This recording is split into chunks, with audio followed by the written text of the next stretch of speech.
You ask Tiger to solve. This deals with linear equations with one unknown.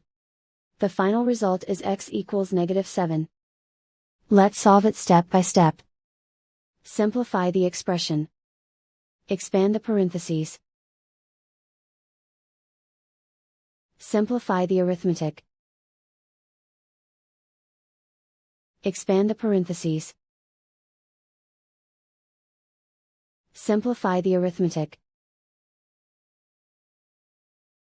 Expand the parentheses.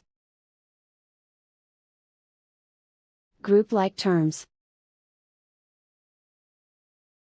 Simplify the arithmetic. Group all constants on the right side of the equation.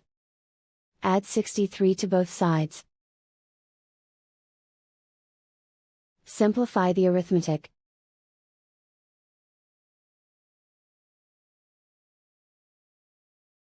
Isolate the x. Divide both sides by -9.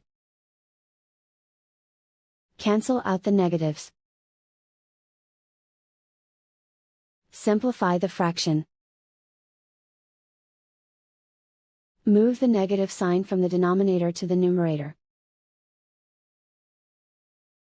Find the greatest common factor of the numerator and denominator.